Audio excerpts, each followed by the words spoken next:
Hormuz में बारूद, क्या समंदर बनेगा जंग का मैदान। दुनिया की सांसें अटकी हैं, खाड़ी का पानी शांत दिखता है लेकिन इसके नीचे हलचल तेज है। ईरान को रूस और चीन से बड़ी मदद मिल सकती है। जब अमेरिका ने ईरान पर बड़े हमले की तैयारी कर ली है, तब चीन और रूस के जंगी जहाज ईरान की तरफ बढ़ने लगे हैं। लेकिन इससे पहले डोनाल्ड ट्रंप को एक बड़ा शौक लगा है। अमेरिका के कमांडर पूछ रहे हैं कि ईरान को कैसे हराना है। आग बहुत ज़्यादा है, इरादा समंदर में सबसे बड़ी टक्कर का है। ईरान हार्मुज के गलियारे में ललकार रहा है। एक तरफ अमेरिका का कैरियर बैटल ग्रुप और दूसरी तरफ ईरान का कैरियर तोड़ युद्ध। ईरान बता रहा है कि टक्कर ज़बरदस्त होगी। ईरान की तरफ अगर डोनाल्ड ट्रंप का जंगी बेड़ा बढ़ा तो ऐसे हमलों से तबाह कर दिया जाएगा उसका गुरूर। क्या ईरान और अमेरिका के बीच युद्ध की शुरुआत का सबसे खतरनाक पल आ चुका है। ईरान ने 24 घंटे के अंदर कुछ ऐसे फैसले किए हैं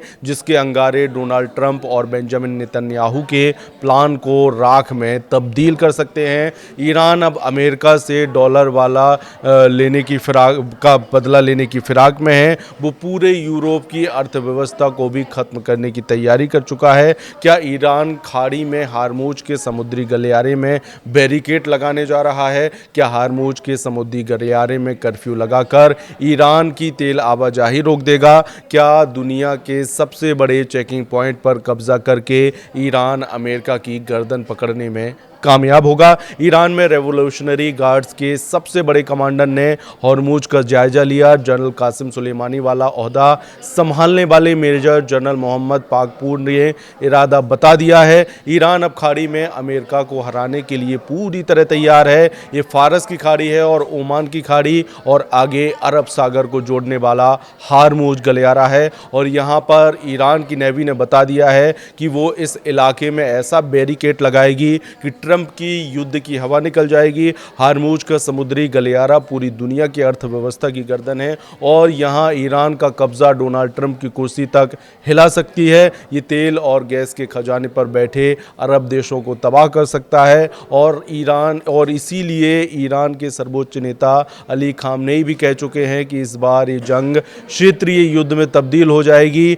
हार्मुज में आग का ट्रेलर दिखाकर ईरान डोनाल्ड ट्रंप को वार्निंग दे रहा है। यहाँ ईरान के मिसाइली अड्डे हैं। ईरान की फास्ट बोट जानती है कि अमेरिकी नौसेना का कैसे शिकार किया जाए। धमकी सीधे अमेरिका के मुंह पर दी जा रही है, लेकिन इन खतरों से बहुत अच्छी तरह वाकिफ डोनाल्ड ट्रंप युद्ध पर अड़े हुए हैं और दावा है कि ईरान को इस बार बख्शा नहीं जाएगा।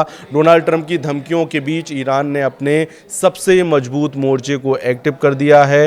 हॉर्मुज के समुद्री गलियारों को नक्शे के जरिए समझिए, जहां उत्तर की तरफ ईरान है और दक्षिण की तरफ ओमान और यूएई यानी संयुक्त अरब अमीरात। ये दुनिया के सबसे अहम समुद्री गलियारों में से एक हैं। इसी गलियारे से दुनिया का 30% तेल और गैस की सप्लाई होती है। हॉर्मुज गलियारा फारस की खाड़ी और ओमान की खाड़ी को जोड़ता है और यहाँ से हर रोज 2 करोड़ बैरल तेल गुजरता है। इसीलिए इसे एनर्जी लाइफलाइन भी कहा जाता है। इस गलियारे पर ईरान की सेना का कब्जा होगा तो क्या होगा और क्या ये वाकई ईरान के लिए बहुत आसान है कि वो हॉर्मुज पर पहरा दे? ईरान का युद्ध अभ्यास बता रहा है कि ऐसा करना उसके बाएं हाथ का खेल है। ईरान ने यहाँ युद्ध अभ्यास में क्रूज मिसाइल से लेकर बैलिस्टिक मिसाइल और ड्रोन अटैक को आजमाया है। ईरान के रेवोल्यूशनरी गार्ड्स ने फारस की खाड़ी में जब से ये युद्ध अभ्यास किया उसके दुश्मन चौकन्ने हो गए हैं। ईरान के पास एक मजबूत एंटी शिप वाली मिसाइल पावर भी है और यही इसे इस बेहद खास समुद्री इलाके में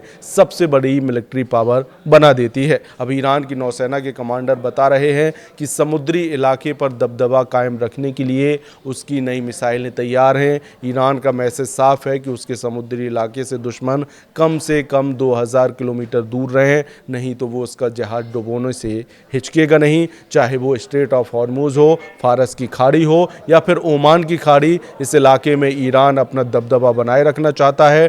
ट्रंप को डराने के साथ साथ ईरान बार बार बता रहा है कि उसकी मिसाइल पावर इजराइल पर हमले के लिए भी तैयार है। ये वार्निंग ईरान से लगातार आ रही है। ईरान 2025 में हुए युद्ध की याद दिला रहा है। ईरान के सर्वोच्च नेता अली खामनेई के जनरल दावा कर रहे हैं कि इस बार युद्ध हुआ तो नई तरह की मिसाइल से जंग होगी और इसी के चलते फिलहाल एक फैसला ट्रंप को करना है कि वो ईरान के अटल इरादे को क्या उनकी जिद दबा पाएगी, क्योंकि ईरान पर हमले के लिए दो कैरियर बैटल ग्रुप भेजकर अब अमेरिका के लिए बैकफुट पर आना बहुत बड़ी हार माना जाएगा।